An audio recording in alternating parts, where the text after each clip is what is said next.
নমস্কার আমার প্রিয় শ্রোতা বন্ধুরা, আবার একবার হাড় হিম করা এক গ্রাম বাংলার ভূতের গল্পে আপনাদের প্রত্যেককে অনেক অনেক স্বাগত জানাই। আর আগেই জানিয়ে রাখি, আজও কিন্তু গল্পের মধ্যে থেকে থাকছে একটি বিশেষ প্রশ্ন। সেই প্রশ্নের সঠিক উত্তর আপনার নাম এবং আপনি কোন জায়গা থেকে গল্পটি শুনছেন সেটি মেনশন করে লিখে জানাতে ভুলবেন না। আমাদের গত এপিসোডে যারা যারা সঠিক উত্তর লিখে কমেন্ট করেছিলেন তাদের নাম আজকের গল্পের শেষে ঘোষণা করা হবে। তাহলে চলুন বেশি কথা না বাড়িয়ে শুরু করে আজকের গল্প। শুরু হচ্ছে লেখিকা মৈত্রেয়ী চ্যাটার্জি বিরচিত গ্রাম বাংলার ভূতের গল্প জমিদার বাড়ির কাজের লোক।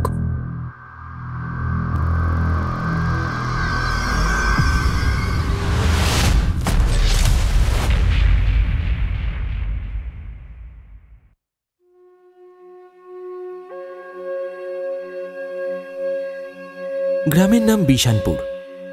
চৌধুরীদের জমিদার বাড়ির সর্বকনিষ্ঠ সদস্য অমল আজ দীর্ঘ বছর পর পড়াশোনার পাট চুকিয়ে শহর থেকে গ্রামে ফিরে এসেছে।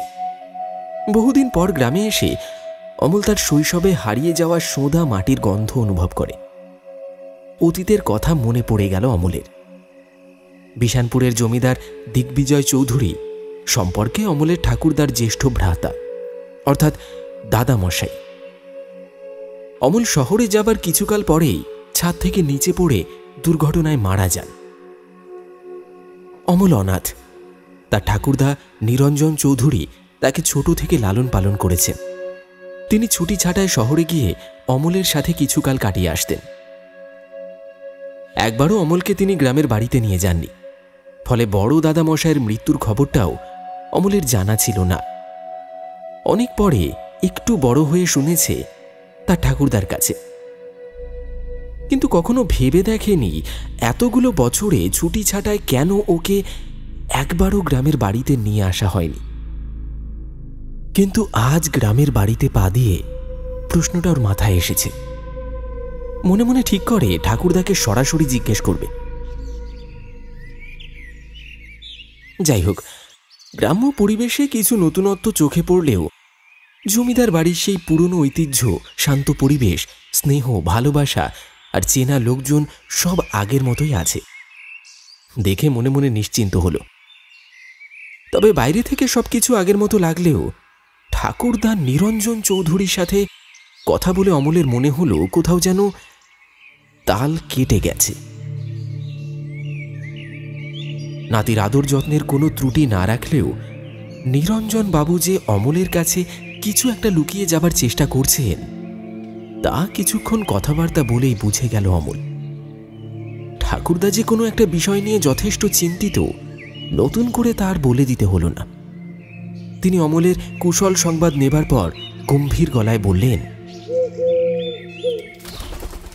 দাদু ভাই, তুমি বাড়ির সকলের ছোট, আমাদের সকলের বড়ই আদরের।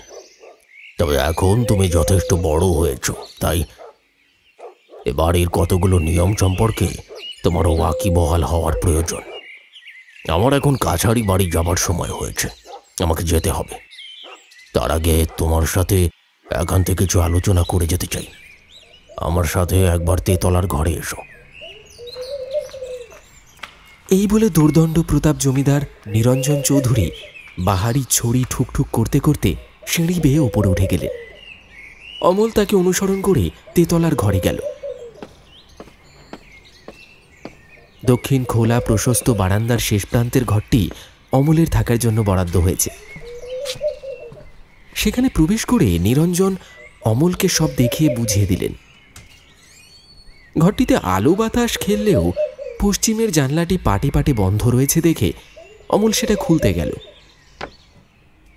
ইতিমধ্যে ভৃত্য নিতাই এসে অমলের সুটকেস, ব্যাডিংপত্র ইত্যাদি রেখে হুকুমের অপেক্ষায় দাঁড়িয়ে রইল। ওদিকে অমলকে পশ্চিমের জানলার দিকে যেতে দেখে জমিদার নিরঞ্জন হাঁ হাঁ করে উঠলেন। বললেন, না না না না, ওপাশে একটা মাধবীলতা গাছ উঠেছে, যাতে শুঁয়োপোকা বাসা বেঁধেছে। তাছাড়া এখন বর্ষার সময়, অন্যান্য বিষাক্ত পোকামাকড়ও গাছ বেয়ে ঘরে ঢুকে পড়তে পারে। আগে খোলা থাকতো, তাতে অনেকের ক্ষতি হয়েছে, তাই এখন আর জানলাটি খোলা হয় না। জানালার খড়খড়ি দিয়ে গাছের কিছু অংশ দেখা যাচ্ছিল, তাই অমল এ নিয়ে আর কথা বাড়ালো না। নিতাইকে দাঁড়িয়ে থাকতে দেখে জমিদার হুকুম করে বললেন, তোদের কর্তামাকে ছোট দাদাবাবুর জন্য চা জলখাবারের ব্যবস্থা করতে বল না তো। আর তেতলায় এখন কেউ যেন না আসে, কথাটা মনে থাকে যেন। কেউ আসতে চাইলে আমার কাছে অনুমতি নিয়ে তবে তাদের ওপরে পাঠাবি, কেমন? নিতাই এ বাড়ির সবচেয়ে পুরনো ভৃত্য। জমিদার নিরঞ্জনের যৌবন বয়স থেকেই এ বাড়িতে রয়েছে। বয়স হলেও যথেষ্ট শক্ত সমর্থ। এ কি করতে মশাই, মনে থাকবে কোন। নিতাই চলে যেতেই নিরঞ্জন অমলকে নিয়ে ঘর থেকে বেরিয়ে এলেন। এতক্ষণ অমল নীরবে ছিল। নিরঞ্জন কিছু না বলেই হঠাৎ গট গট করে বারান্দার দক্ষিণ দিক থেকে পশ্চিমে হাঁটা দিলেন। সেখানে একটি বন্ধ দরজার সামনে দাঁড়াতে দেখে অমল কৌতূহল দমন করতে না পেরে বলে উঠল, পশ্চিমের এই ঘরটা বন্ধ কেন ঠাকুরদা? আমার স্পষ্ট মনে আছে, ছেলেবেলায় যতদিন এই বাড়িতে থেকেছি এই ঘরটা খোলাই থাকতো। আপনার মনে আছে আমি ননি দিদির সাথে ওখানে বসে খেলা করতাম? নিরঞ্জন অমলের কথা শুনে কেমন যেন মিইয়ে গেলেন। তারপর কিছুক্ষণ নীরবে থেকে গম্ভীর হয়ে বললেন, বাড়ির কিছু নিয়ম আছে দাদু ভাই, বংশ পরস্পরায় সবাই তা মেনে চলেছে, তোমাকেও মানতে হবে বইকে। যখন তখন এ বাড়ির সব দরজা খোলা যায় না, কিছু নিষিদ্ধ নাম আছে, কখনো যা ভুলেও মুখে আনা নিষিদ্ধ। এখানে থাকতে থাকতে তুমি তা বুঝে যাবে। আসলে তোমাকে যখন শহরের ছাত্রাবাসে পড়তে পাঠানো হলো তখন তুমি অনেকটাই ছোট ছিলে, তাই বাড়ির নিয়ম কানুন বোঝার মতো বোধ বুদ্ধি ছিল না। এখন যোগ্য হয়েছ, অতএব জানা প্রয়োজন। তুমি বিশ্রাম নাও, আমার এখন কাজ আছে। পশ্চিমের এই ঘরের দিকে পারতপক্ষে কেউ আসে না, তুমি যেন সেই নিয়ম লঙ্ঘন করো না। মনে একরাশ প্রশ্ন নিয়ে অমল হতবাক হয়ে ঠাকুরদার দিকে তাকিয়ে রইল। তবে তার মন থেকে খটকা গেল না। প্রথমে অমলের কাছে এসব কুসংস্কার বলেই মনে হল। বয়োবৃদ্ধির সঙ্গে সঙ্গে মানুষের বুদ্ধি ভ্রংশ হয়। তার ঠাকুরদারও তেমন কিছু হয়েছে বলেই ধরে নিল অমল। কিন্তু তার ধারণা যে ভুল, তা প্রমাণিত হতে বেশি সময় লাগল না।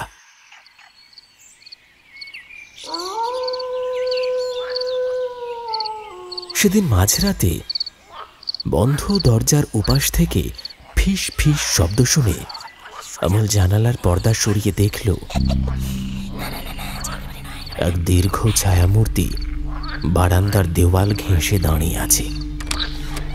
দরজা খোলার সাথে সাথে চোখের নিমেষে সরাত করে সরে গেল। বারান্দায় বেরিয়েও তার দেখা পাওয়া গেল না। এমন সময় পশ্চিমের ঘর থেকে একটা চাপা কান্নার আওয়াজ ভেসে এলো। সেদিকে ছুটে যেতেই অমল হতচকিত হয়ে তাকিয়ে দেখল তালা বন্ধ দরজাটা হঠাৎ খুলে গেছে। কিন্তু কে খুলে দিল অমল ভেবে পেল না। এদিকে বহুদিন বন্ধ থাকার ফলে দরজা খুলতেই একটা দম চাপা ভ্যাপসা গন্ধ অমলের নাকে এসে লাগলো। ঘরের মেঝেতে ধুলো ভর্তি, দেওয়ালে অনেকগুলো তৈলচিত্র। ছবিগুলি শৈশবেও দেখেছে অমল। বহু যুগ ধরে এ ঘরে রয়েছে অমলের পূর্বপুরুষদের ছবি। সেগুলোর মধ্যে হঠাৎ এক অসামান্য সুন্দরী নারীর ছবি দেখে অমল চমৎকৃত হয়। কিন্তু ওই ছবিটাকে সে এর আগে কখনো এ ঘরের দেওয়ালে ঝুলতে দেখেনি। ছবিটা হঠাৎ দুলতে শুরু করলো। মুখের আদলটাও কেমন যেন বদলে যাচ্ছে। বন্ধ ঘরে হাওয়া নেই, তবুও ছবিটা দুলছে। কিন্তু কি করে ভাবতেই গাটা ছমছম করে উঠল অমলের। মুখটা বিকৃত, চোখ দুটো জীবন্ত হয়ে উঠেছে। ঠোঁটের কোণে হিংস্র হাসি নিয়ে ওর দিকে তাকিয়ে আছে। যদিও সে অকুত ভয় এবং অন্ধ সংস্কার মুক্ত, তবু এই মুহূর্তে ভয় পাওয়া অস্বাভাবিক কিছু নয়। ছবিটা ইতিমধ্যেই বিভৎস আকার ধারণ করেছে। চাপা গর্জন ভেসে আসছে ছবিটার ভিতর থেকে। ফের জোরে জোরে দুলছে হাওয়ার ঝাপটায়। অথচ সেই হাওয়ার উৎস খুঁজে পেল না অমল। ঘরে ঢোকার সাথে সাথে দরজাটা বন্ধ হয়ে গেছিল। তাহলে এত হাওয়া কোত্থেকে আসছে? কোনো রকম মনের ভুলেও যে নয়, সেই ব্যাপারে অমল পুরোপুরি নিশ্চিত। অমল ভয়ে কাঁপতে কাঁপতে মেঝেতে ঠাস করে পড়ে যায়। তারপর কখন যে ঘুমিয়ে পড়েছে সে খেয়াল ছিল না।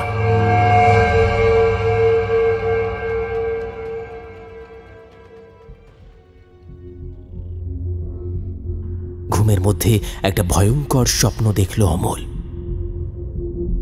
পশ্চিমের ঘরে একটা বিরাট গহ্বরের সৃষ্টি হয়েছে। সেই কুয়ো থেকে এক পিশাচিনী উঠে আসছে। পৈশাচিক কণ্ঠে বলছে,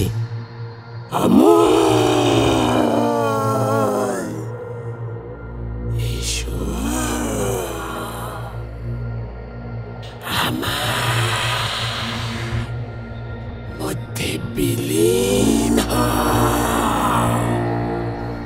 এসো এসো। একটা আষ্টে পচা দুর্গন্ধে গা গুলিয়ে ওঠে অমলের। কি ভয়ঙ্কর বিভৎস পৈশাচিক মুখ সেই নারীর! এরপর অমলের আর কিচ্ছু মনে নেই। ঘুমের মধ্যেই সে জ্ঞান হারিয়ে ফেলে।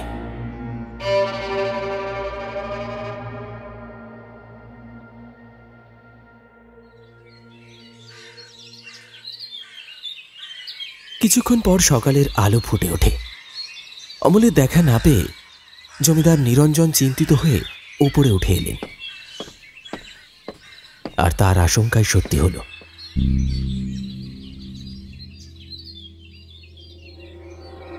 পশ্চিমের ঘর খোলা দেখে তিনি ভীষণ ভয় পেয়ে গেলেন। দ্রুত অমলকে সেখান থেকে সরিয়ে ঘরে নিয়ে যাবার ব্যবস্থা করলেন ভৃত্যদের ডেকে। ধীরে ধীরে অমলের জ্ঞান ফিরে এলো।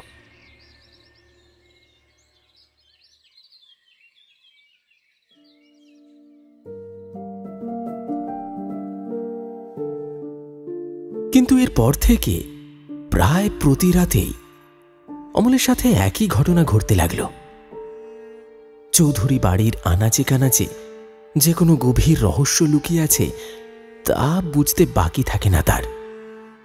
অমল দৃঢ় আত্মপ্রত্যয়ের সাথে বলে ওঠে, প্রতি রাতে এক ঘটনার পুনরাবৃত্তি হচ্ছে। এ কখনোই কেবল দুঃস্বপ্ন হতে পারে না। এই রহস্যের সমাধান আমাকেই করতেই হবে। এদিকে এত বছর পর আমি গ্রামে এলাম, শুনেও ননি দিদি একবারও কেন দেখা করতে এলো না? তাহলে ননি দিদি কি আজ বাড়িতে নেই? সেদিনের কথা খুব মনে পড়ছে অমলের, যেদিন তাকে শহরে পাঠিয়ে দেওয়া হলো। যাবার সময় অমল ননিকে আঁকড়ে ধরে কেঁদেছিল। ননি তখন বছর 14 বালিকা, অমলের মাত্র 10 বছর বয়স। ননি ছলছলে চোখে তার মাথায় হাত বুলিয়ে গাল টিপে আদর করে বলেছিল, যাবার বেলায় কানতে নেই গো, মন খারাপ করিস নে রে ভাইটি। তোকে অনেক বড় হতে হবে, তো ঠাকুরদার মুখ উজ্জ্বল করতে হবে। তারপর যেদিন এখানে ফিরে আসবি, তোর এই ননি দিদি সেই আগের মতন থাকবে। এই বলে মুখে আঁচল চাপা দিয়ে ছুটে চলে গেছিল অমলের সামনে থেকে।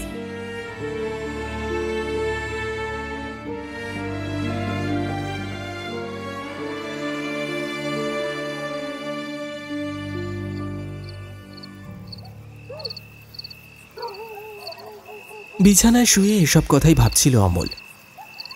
রাত অনেক হয়েছে, তবু চেষ্টা করেও কিছুতেই ঘুম এলো না। অতীতের অনেক কথা মনে পড়ছে তার। বারান্দায় বেরিয়ে খানিকক্ষণ এদিক ওদিক করে অবশেষে চুপিসারে নিচে নেমে এলো। একতলার দালান পেরিয়ে সামনে বিশাল উঠোন চত্বর।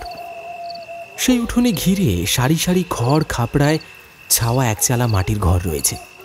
জমিদার বাড়ির ভৃত্য পরিচারিকা ঠাকুর আর রাঁধুনিদের থাকার জন্যে।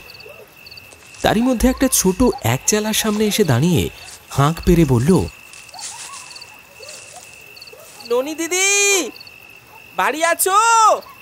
2-3 বার ডাকার পর দরজার শিকল খুলে সাদা ধুতি পরিহিত খালি গায়ে এক বৃদ্ধ বেরিয়ে এলো।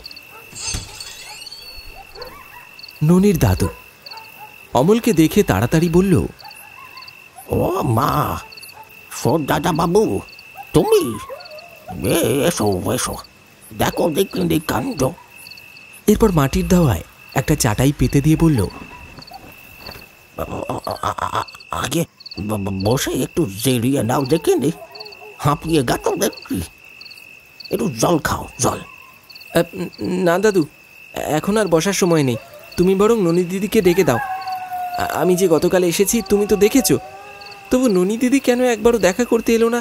ও কি জানে না? ও মা, সে কি গো ছোদ্দা, তুমি শোনো নিকো, ননি তো কবেই বিয়ে করে স্বামীর ঘরে চলে গেছে। তুমি শহরে চলে গেলে তা তো কয়েকদিন পর, তা প্রায় 10 বছর ভর্তি চলল গো। অমল স্তব্ধ হয়ে গেল দাদুর কথা শুনে। ননির ঠিকানা দিল না সে, বলল, ঠিকানা হারিয়ে গেছে, লোকদের পরে খবর পাঠাবো, ননি এসে দেখা করে যাবে। অমল কি আর করে, মনের দুঃখে ঘরে ফিরে এলো।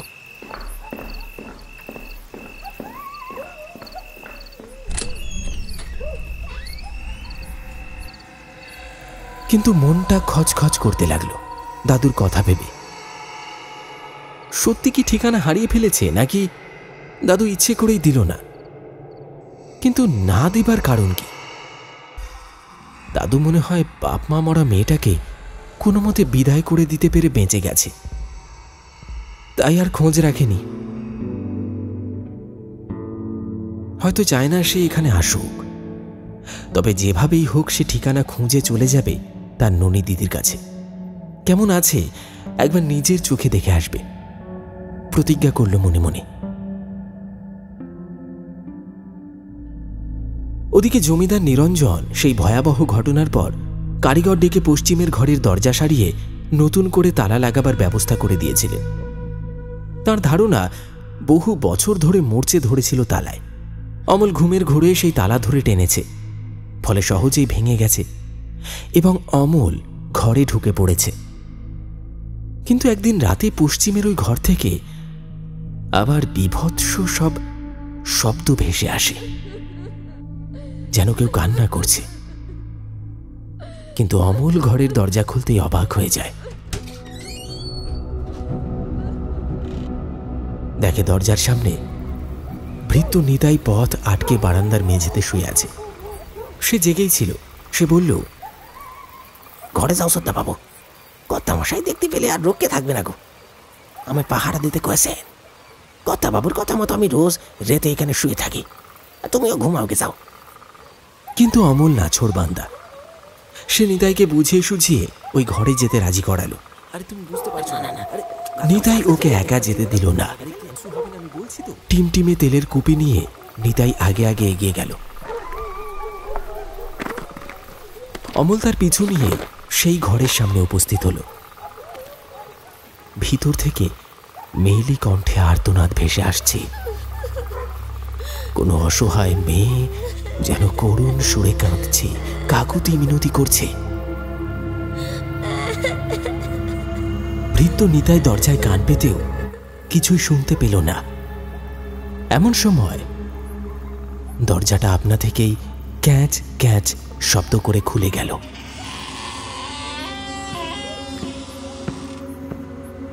ঘরের মধ্যে নিশ্ছিদ্র অন্ধকার। প্রত্যন্ত গ্রাম। জমিদার বাড়ি সহ হাতে গোনা কয়েকটা বাড়িতে মাত্র বিদ্যুৎ সংযোগ থাকলেও ঝড়ের তাণ্ডবে কিছুক্ষণ আগেই তা বিচ্ছিন্ন হয়ে গেছে।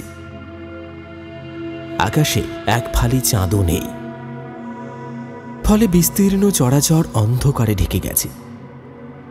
নিতাই অমলের হাত ধরেছিল, কিন্তু কিছু বুঝে ওঠার আগেই অমল তার হাত ছাড়িয়ে এক ঝটকায় ভিতরে ঢুকে গেল বরং বলা ভালো কেউ তাকে ভিতরে টেনে নিল। নিতাই ছিটকে মাটিতে পড়ে গেল। ততক্ষণে ঘরের দরজা আপনা থেকেই বন্ধ হয়ে গেছে। ঘরের ভিতরে নারী কণ্ঠে কান্নার বদলে পৈশাচিক হাসির শব্দ ভেসে আসছে।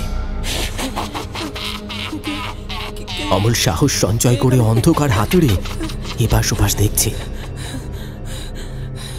এমন সময় হঠাৎ ঘরের ভিতরে ঘর ঘর শব্দ শুরু হলো। অমল টের পেল তার পায়ের তলার মাটি কাঁপছে। আচমকা খুব জোরে বজ্রপাত হলো, সাথে পর পর বিদ্যুতের ঝলকানি। আধ ভাঙা জানলার ফাঁক দিয়ে সেই আলো ঘরে প্রবেশ করেছে। ঘর ঘর শব্দ কানে যেতেই অমল ভয়ার্ত দৃষ্টিতে সেদিকে তাকিয়ে থাকল। দেখল ঘরের মেঝে দু ফাঁক হয়ে ভেতরে একটা অন্ধ কুয়োর মতো গহ্বরের সৃষ্টি হয়েছে।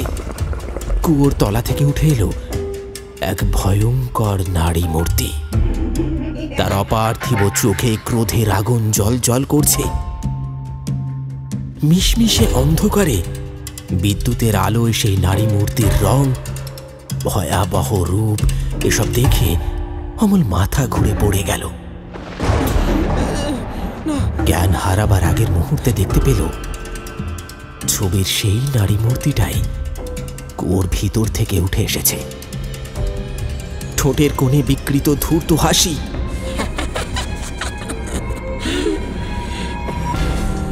অমলের স্বপ্নে দেখা সেই পিশাচিনীর মতোই হাতছানি দিয়ে ডাকছে। এই একই কুয়ো অমল স্বপ্নে দেখেছে। কিন্তু কে ওই অশরীরী নারী মূর্তি? সে কেন বারবার অমলকে দেখা দিচ্ছে? কেন অমলকে হাতছানি দিয়ে নিজের কাছে ডাকছে? বারবার কেন ডেকে বলছে, বিলীন হও অমল, আমার কাছে এসো, বিলীন হও আমার আত্মার সাথে।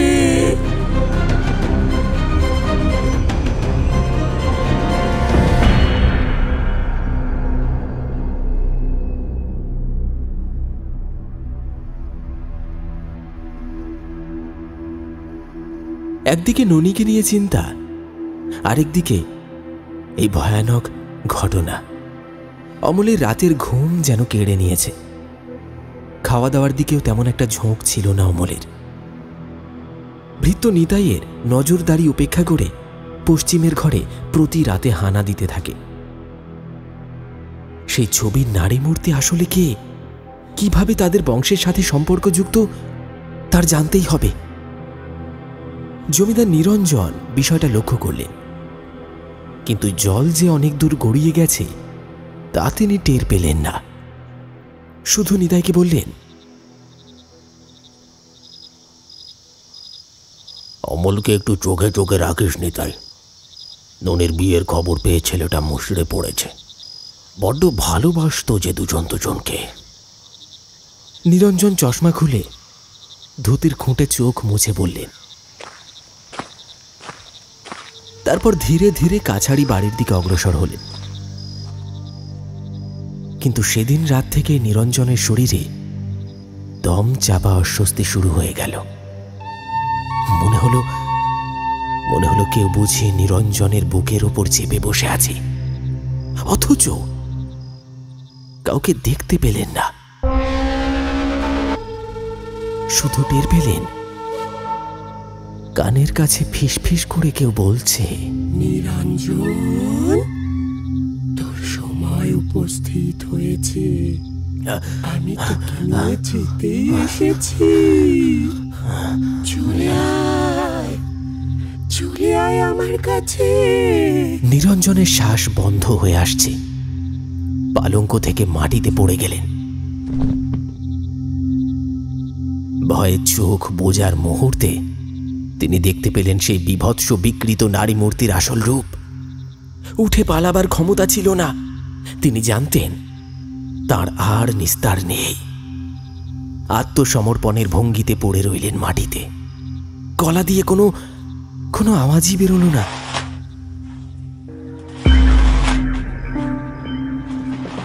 এমন সময় তিনি অনুভব করলেন তাকে টেনে হিঁচড়ে ঘষ্টিয়ে অন্য কোথাও নিয়ে যাওয়া হচ্ছে।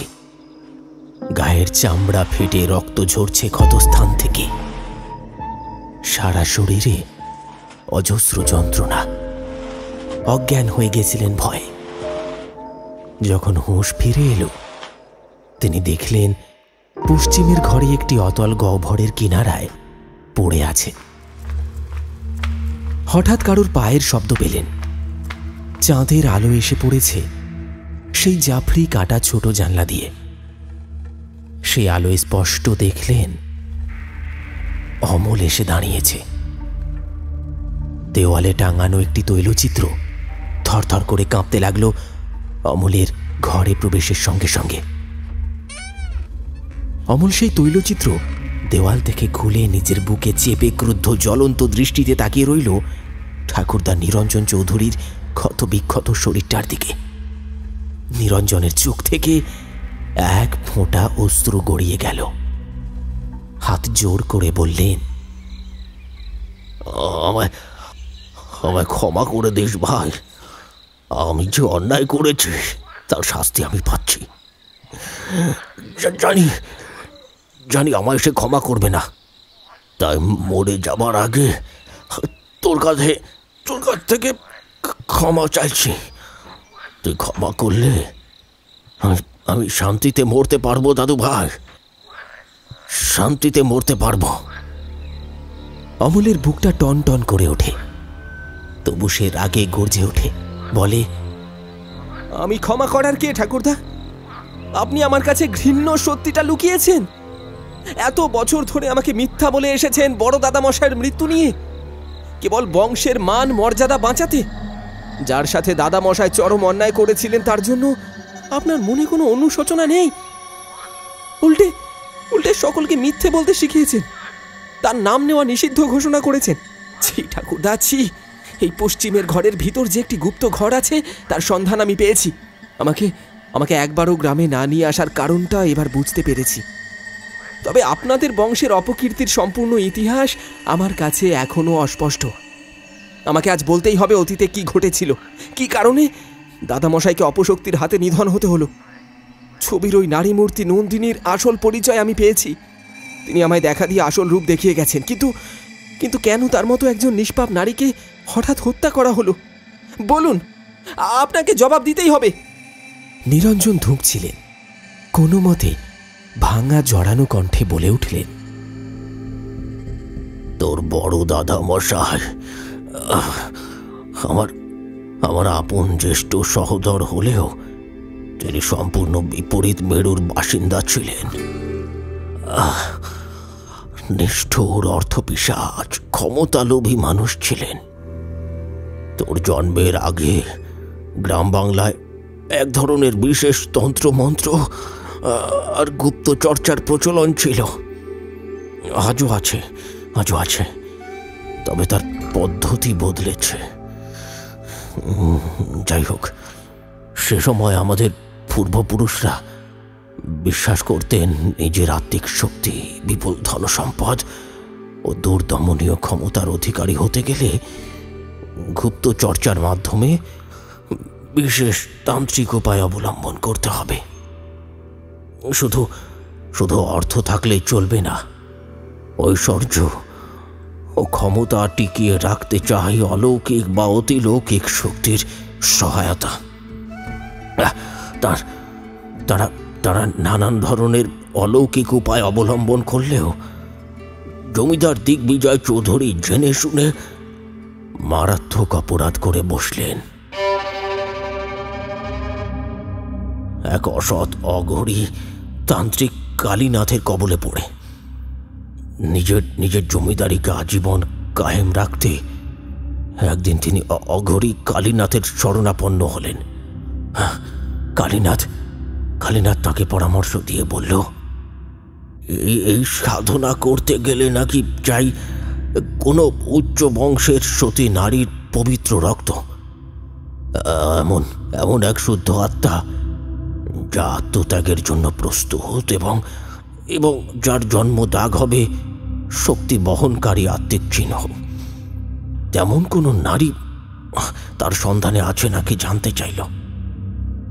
দিগ্বিজয়ের চোখের কোণে লোভ চিকচিক করে উঠল। তিনি ধূর্ত হাসি হেসে বললেন, অবশ্যই আছে তান্ত্রিক ঠাকুর, আপনি আজ্ঞা করলেই ব্যবস্থা হয়ে যাবে, আমাদের বাড়িতেই আছে। এমনটা বলেছিলেন তিনি। আমি আমি আমি আমি আড়াল থেকে সব শুনে চমকে উঠেছিলাম। বুঝতে বাকি থাকলো না বরদা কার কথা বলছেন। যার কথা বলছেন তার নাম নন্দিনী। সে বরদারই আত্মজা। তার কপালে জন্মগত একটি কালো জরুল ছিল। বরদার কেলেঙ্কারির কথা আমি ছাড়া দ্বিতীয় কোনো প্রাণী কোনোদিন টের পায়নি। অতীতে এ বাড়ির খাস পরিচারিকা ছিল নন্দিনীর মা নিস্তারিণী। চাঁপা ফুলের মতো গায়ের রং, যাকে বলে ডার্ক সাইডে সুন্দরী। তাকে প্রেমের জালে ফাঁসিয়ে গৃহিণী করার ফাঁদ পেতে প্রতি রাতে গোপনে সহবাস করতে থাকেন। আমিও ভেবেছিলাম বরদা বুঝি সত্যি নিস্তরণীকে গৃহিণী করবেন, কোনো আপত্তি করিনি। তাই ভেবেছিলাম ভালোই তো, খারাপ কি? নিস্তারিণী অভাবে পড়ে পরিচারিকা হয়েছে, কিন্তু সে গ্রামেরই এক দরিদ্র অথচ ভালো বংশের মেয়ে। কিন্তু কিন্তু কোথায় কি? দাদা যে এমন বিশ্বাসঘাতকতা করবে কে জানত? নিস্তারিণী যেদিন অন্তঃসত্ত্বা হয়ে পড়ল, দাদা তাকে সম্পূর্ণ অস্বীকার করে কলঙ্কিত করে বললেন কান্না কার পাপ তার ঠিক নেই, পেট বাগিয়ে নাকি ওকে ফাঁসাবার চেষ্টা করছে, তাকে দূর হয়ে যেতে বলল। এই বলে গলা ধাক্কা দিয়ে বের করে দিলেন নিস্তারিণীকে। আমি সেই অন্যায় সহ্য করতে পারিনি। নিস্তারিণীকে বিবাহ করার সিদ্ধান্ত নিলাম। দাদা কিছুতেই রাজি হলেন না। তবে বিবাহ না করলেও বরদাকে লুকিয়ে নিস্তারিণীকে রক্ষা করেছিলাম। ওই পশ্চিমের অব্যবহৃত পরিত্যক্ত ঘরে থাকার ব্যবস্থা করে দিলাম। অন্ধকার স্যাঁতস্যাঁতে ঘরেই নন্দিনীর জন্ম হল। বরদা একদিন সব টের পেয়ে গেলেন। আমি দাদাকে বুঝিয়ে সুঝিয়ে শান্ত করলাম, উনি মেনে নিলেন। কিন্তু পরে সময় সুযোগ মতো মা মেয়েকে হত্যা করার যে পরিকল্পনা করেছিলেন তা যেদিন জানতে পারলাম, তখন হাতের সময় খুব কম। খুকিকে আমি বুকে তুলে নিয়েছিলাম, কিন্তু নিস্তারিণীকে বরদার হাতে মরতেই হলো। রাতারাতি বিশ্বাসযোগ্য লোক দিয়ে ওই ঘরের মাটি খুঁড়িয়ে কুয়োর মতো দেখতে গহ্বর তৈরি করলেন, যা ভিতরে গুপ্ত ঘরের সাথে যুক্ত এবং বাগানের মাটিতে গিয়ে ঠেকেছে। নিস্তারিণীকে সেখানে ফেলে মাটি বুঝিয়ে দেওয়া হলো। খুকির যখন 5 বছর বয়স, নিতাই তার এক ভাইকে আমাদের বাড়িতে নিয়ে এলো। তার নাম বচস্পতি। তো ঠাকুমা তার আগেই মারা গেলেন। খুকিকে একা সামলানো দায় হয়ে পড়েছিল। তবু কোনো মতে আগলে রেখেছিলাম। কিন্তু দাদা ওকে একদম সহ্য করতে পারত না। যাতে খুকির দিক থেকে আমার মন সরে যায় তার জন্য নানান মতলব ভাঁজত। কিন্তু আমি দাদার মতলব বুঝে খুকিকে রক্ষা করতাম। বচস্পতিকে দেখে ওর ওপর খুকির সব দায়িত্ব দিয়ে আমি হাঁপ ছেড়ে বাঁচলাম। লোক জানাজানির ভয়ে দাদা তখনকার মতো খুকিকে রেহাই দিল। আমি দাদাকে অনেক অনুরোধ উপরোধ করে বললাম, খুকিকে মেরো না বরদা। খুকির আসল পরিচয় কেউ কোনোদিন জানবে না। পুরনো লোকজনদের বিদায় দিয়েছে, নিতাই ছাড়া সকলেই নতুন। খুকি চিরকাল ওই বচস্পতির ভাইজি হয়ে থাকবে। দাদা রাজি হয়ে গেল। বচস্পতিকে বললাম, খুকির মা আমার দুঃসম্পর্কের বোন ছিল। ওর বাবা মা দুজনেই পথ দুর্ঘটনায় মারা গেছে। বচস্পতি খুকিকে বুকে করে বড় করল। খুকির নাম নন্দিনী। বড় ভালো মেয়ে, ফুলের মতো নিষ্পাপ, পবিত্র। তারপর তোর বাবা মা হঠাৎ অজানা জ্বরে ভুগে চলে গেল। তুই তখন খুব ছোট, তোর বাবার ব্যবসার সূত্রে ভিন রাজ্যে থাকতিস। খবর পেয়ে তোকে নিয়ে চলে এলাম। নন্দিনী তোকে বড় দিদির মতো আগলে রেখেছিল, কিন্তু আমার মন সবসময় খচখচ করত, কারণ কারণ তোর সাথে খুকির মেলামেশা বরদা একদম পছন্দ করত না। অথচ খুকি তার ঔরসজাত কন্যার সন্তান। বাড়িতে হঠাৎ এক শয়তান তান্ত্রিক কালীনাথের আনাগোনা শুরু হলো। বরদা কখন কি করে বসেন কোনো ঠিক ছিল না। তাই আমি তোকে শহরে পাঠিয়ে দিলাম, যাতে তুই কিছু আঁচ করতে না পারিস। নন্দিনী ধীরে ধীরে কিশোরী থেকে যুবতী নারী হয়ে উঠল, অষ্টাদশী নারী। বরদা যে কালীনাথের পরামর্শ খুকিকে 18 বৎসর পর্যন্ত বাঁচিয়ে রেখেছিলেন বিশেষ উদ্দেশ্য নিয়ে, তা বুঝতে আমার যথেষ্ট বিলম্ব হয়েছিল। আমি বচস্পতিকে খুকির দায়িত্ব দিয়ে ব্যবসা বাণিজ্যের দিকে মনোনিবেশ করেছিলাম। দাদার মধ্যেও পরিবর্তন এসেছিল, তাই নিশ্চিন্ত হয়েছিলাম। কিন্তু দাদার আসল মতলব টের পাইনি ঘুণাক্ষরেও।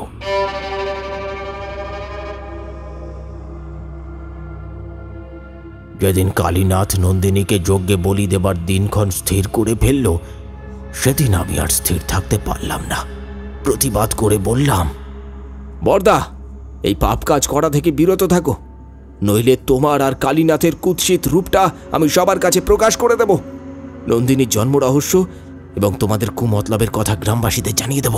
বরদার সঙ্গে সঙ্গে আমায় সরাসরি হুমকি দিয়ে বললেন, মূর্খ নিরঞ্জন, তোর কথা মতো নন্দিনীকে এতকাল বাঁচিয়ে রেখেছি, কিন্তু আর নয়। নন্দিনীকে বলি দিয়ে আমি জগতের শক্তিশালী জমিদার হব। অতি লৌকিক আত্মার শক্তির বলে আমার আয়ু বৃদ্ধি পাবে, আমি অমর হব। আর আমার কাজে বাধা দিলে তোর বংশের বাতি দেওয়ার আর কেউ থাকবে না। অমল যত দূরেই থাকুক, মারণ, উচাটন, বশীকরণ প্রয়োগ করে ওকে মারতে বেশি সময় লাগবে না কালীনাথে। আর আমার কথা শুনে নন্দিনীকে আমার হাতে তুলে দিলে অমলের কোনো ক্ষতি হবে না, সে সম্পূর্ণ অক্ষত অবস্থায় থাকবে। কালীনাথ সঙ্গে সঙ্গে বান মারতে প্রস্তুত হল। আমি নিরুপায় হয়ে দাদার শর্ত মেনে নিলাম। সব অন্যায় পাপ কাজ নীরবে সহ্য করলাম। বরদা নিতাই আর বচস্পতিকে নববর্ষ উদযাপনের প্রস্তাব দিয়ে কায়দা করে ওদের দেশে পাঠিয়ে দিলেন। বললেন, নন্দিনী এখন বড় হয়েছে, আমাদের দেখে শুনে রাখবে ক্ষণে। তোরা বহুদিন দেশে যাসনি, নতুন বছর ঘুরে আয়। ওরা খুশি মনেই চলে গেল। বাকি চাকর বাকর, রান্নার ঠাকুর সবাইকে বরদা ছুটি দিয়ে দিলেন। দুদিনের মধ্যেই বাড়ি ফাঁকা হয়ে গেল। নন্দিনীকে বললেন, গৃহে মা কালীর পূজা হবে, পশ্চিমের ঘরে আয়োজন করছে। পুরোহিত কালীনাথ যাগযজ্ঞ করবেন। যোগাড় যন্ত্রের প্রয়োজন, তাই সে যেন স্নান সেরে শুদ্ধ বস্ত্রে পুজো ঘরে যায়।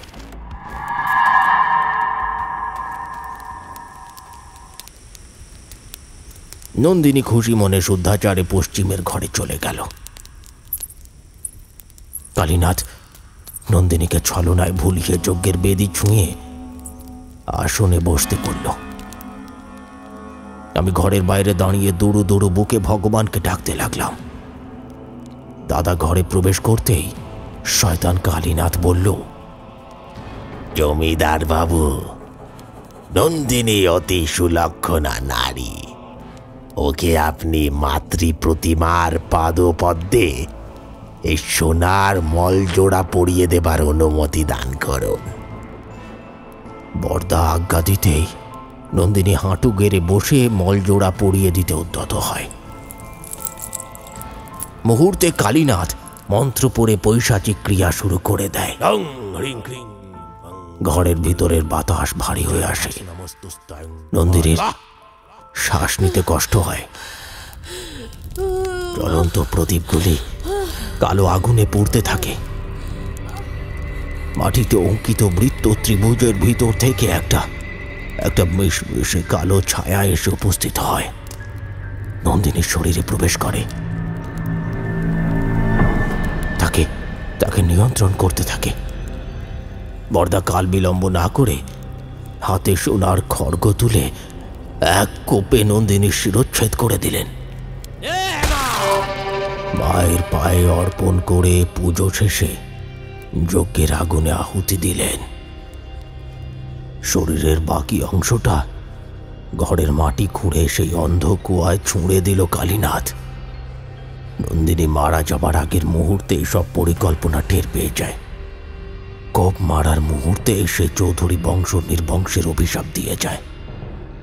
সে ছিল এক বিশেষ আত্মার বাহক, ফলে ওই মুহূর্তে পূর্বে আহ্বান করা সেই কালো ছায়াটি নন্দিনীর বিশেষ আত্মার সাথে মিলিত হয়ে এক অতি হিংস্র পৈশাচিক শক্তির উদ্ভব হয়, যা কালীনাথের ওপর ভর করে আর তার শরীরটাকে টুকরো টুকরো করে হত্যা করে। বরদা সেই দৃশ্য দেখে ভয়ে ছুটে পালাতে গিয়ে যজ্ঞের বেদিতে হুমড়ি খেয়ে পড়ে। সারা গায়ে আগুন লেগে জ্বলে পুড়ে খাক হয়ে যায়। আমি কাপুরুষের মতো সেদিন নন্দিনীর সাথে ঘটা সমস্ত পাপ, অন্যায়, অত্যাচার চেয়ে চেয়ে দেখলাম। শুধু তোকে বাঁচাতে আমায় মুখ বুজে সব সহ্য করতে হয়েছিল। নন্দিনীর অতৃপ্ত আত্মা প্রতিশোধ নিতে বাড়িতে রয়ে যায়। 7 দিন পর চাকর বাকর, নিতাই, বচস্পতি সবাই ফিরে এলো। বরদার মৃত্যু নিয়ে কেউ তেমন কোনো প্রশ্ন করেনি। মাথা ঘুরে ছাদ থেকে পড়ে মৃত্যু হয়েছে বলে দিলাম।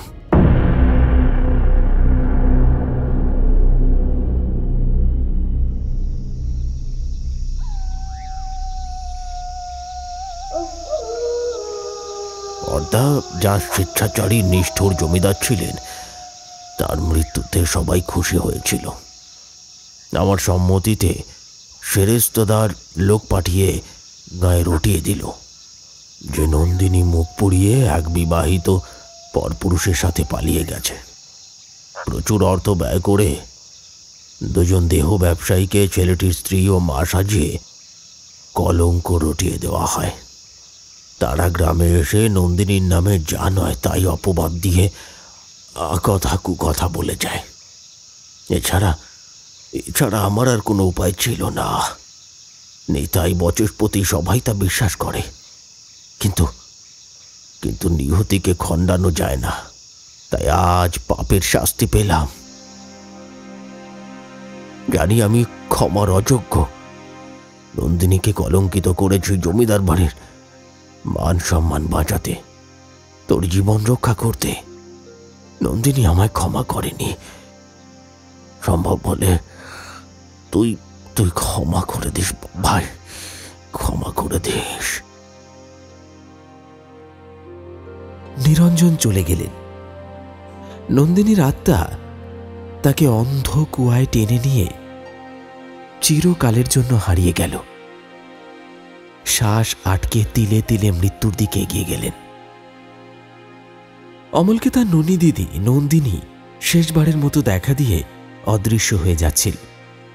প্রাণাধিক প্রিয় অমলকে সে এতটাই ভালোবাসত যে নিরঞ্জন চৌধুরীর বংশকে নির্বংশ করার অভিশাপ দিয়েও অমলের কোনো ক্ষতি সে করতে পারেনি।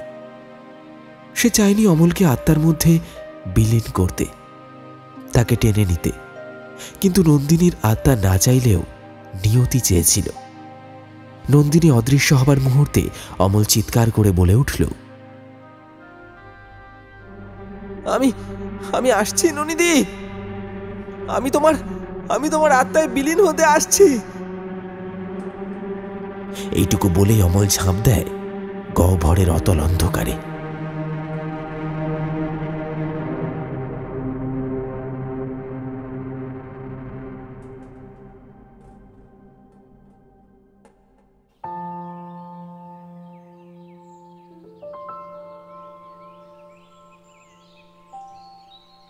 ধীরে ধীরে ভোর হয়ে আসে।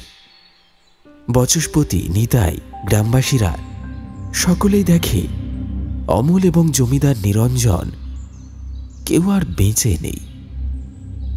সবাই ভয়ে জমিদার বাড়ি ছেড়ে চলে যায়। আর এরপর থেকেই প্রতি অমাবস্যার রাতে কেউ না কেউ এক কালো ছায়ামূর্তিকে দাঁড়িয়ে থাকতে দেখে। কোটরগত মনিবিহীন চোখ দুটোয় ধিকে ধিকে হিংসার আগুন জ্বলে। সেরেস্তাদারকে গলা কাটা অবস্থায় তার নিজের ঘরেই পাওয়া যায়। সে জানত অশরীরীর হাতে তার মৃত্যু নিশ্চিত। মৃত্যুর আগে সে লিখিত স্বীকারোক্তি দিয়ে গিয়েছিল। তা থেকেই গ্রামবাসীরা সব ঘটনা জানতে পারে। সকলের মুখে মুখে রটে যায় সেই ভয়াবহ কাহিনী। তারা বলে সে ফিরে এসেছে, আবার কোনো নতুন শরীরের সন্ধানে।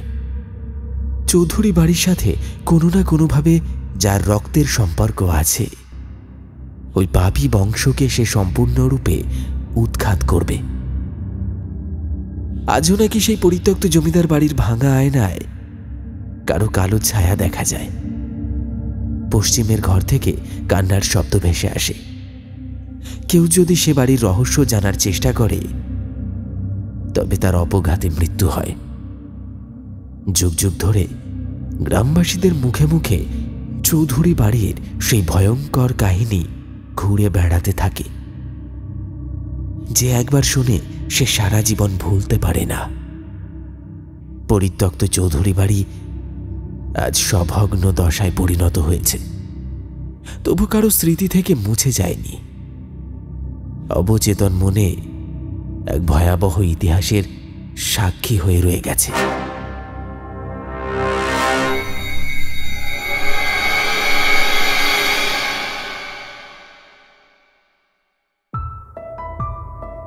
শুনলেন জমিদার বাড়ির কাজের লোক।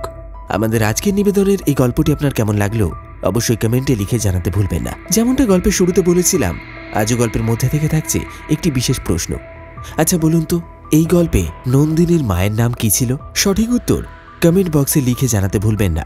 সঙ্গে আপনার নাম এবং আপনি কোন জায়গা থেকে গল্পটি শুনলেন সেটিও মেনশন করুন। তাহলে চলুন ঝটপট দেখে নেওয়া যাক আমাদের গত এপিসোডে কারা কারা সঠিক উত্তর লিখে কমেন্ট করেছিলেন।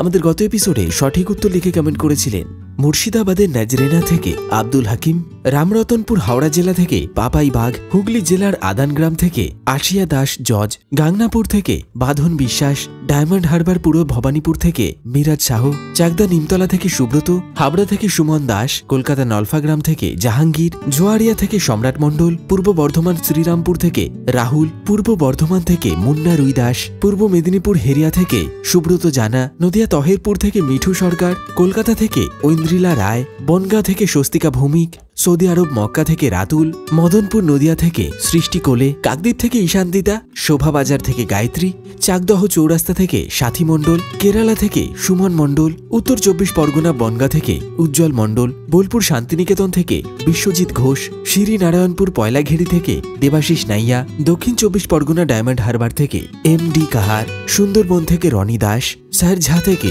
আব্দুল, উত্তর 24 পরগনা হাবড়া থেকে চিরঞ্জিত, গুজরাট থেকে ইমরান, বারাসাত থেকে মহেশেতা ঘোষ, দক্ষিণ 24 পরগনা দেবীপুর থেকে আশুতোষ রয় সর্দার, হাওড়া থেকে দ্বীপ, দক্ষিণ 24 পরগনা মুলটি রায়পুর থেকে স্নেহা পুরকাইত, নবদ্বীপ থেকে অর্পিতা কর্মকার, বাদুড়িয়া থেকে মিকাইল মণ্ডল, গুজরাট থেকে শামসুল, কাকড়া গ্রাম থেকে রূপালী আচার্য, পূর্ব মেদিনীপুর মেচেদা থেকে সাগর, হাওড়া জেলার বিধি চন্দ্রপুর থেকে জাহির, কেরালা থেকে শেখ সাহারুল, পোয়ালি 3 নম্বর পোল থেকে সাহিল, ফুলিয়া থেকে অজয় সরকার, কলকাতা থেকে সাহেব সর্দার, ঘুষুরি হাওড়া থেকে প্রদীপ মণ্ডল, বসিরহাট উত্তর 24 পরগনা থেকে সাহিল, পূর্ব বর্ধমান জেলার কাইতিগ্রাম থেকে রিম্পা পণ্ডিত, কলকাতা বালিগঞ্জের কসবা থেকে সুদীপ হালদার, হুগলি জেলা থেকে শাহাদাত, সোদপুর থেকে আত্রেয়ী, ব্যারাকপুর থেকে ব্রততী বোস, জয়পুর থেকে রানা, কল্যাণী থেকে সৌমেন দে, সীমা দে ও সৌমিক দে, মুম্বাই থেকে রাজু, মধ্যপ্রদেশের ভোপাল থেকে প্রতাপ জানা, গড়িয়া থেকে অভিজিৎ ভৌমিক এবং তার মেয়ে প্রিয়সী ভৌমিক, বারুইপুর জেলের কাছ থেকে শঙ্কর মণ্ডল এবং সন্দেশখালী থেকে বিশ্বজিৎ সিং। আপনাদের প্রত্যেককে অনেক অনেক ধন্যবাদ জানাই আমাদের গল্পের সঠিক প্রশ্নের উত্তর লিখে জানানোর জন্য। এছাড়াও অনেকেই সঠিক উত্তর লিখে কমেন্ট করেছেন, কিন্তু হয় আপনার নাম অথবা আপনি কোন জায়গা থেকে গল্পটি শুনলেন সেটি মেনশন করতে ভুলে গেছেন। অনুগ্রহ করে এই দুটি মেনশন করে আমাদের আজকের গল্পে সঠিক উত্তর লিখতে ভুলবেন না। আপনার নাম আমরা আগামী গল্পে অবশ্যই ঘোষণা করব। তাহলে চলুন আজকের মতো বিদায় নেওয়া যাক। দেখা হচ্ছে আবার একটি রোমাঞ্চকর কাহিনীর সাথে আগামী এপিসোডে। ততক্ষণের জন্য সকলে খুব ভালো থাকুন, সুস্থ থাকুন। ধন্যবাদ।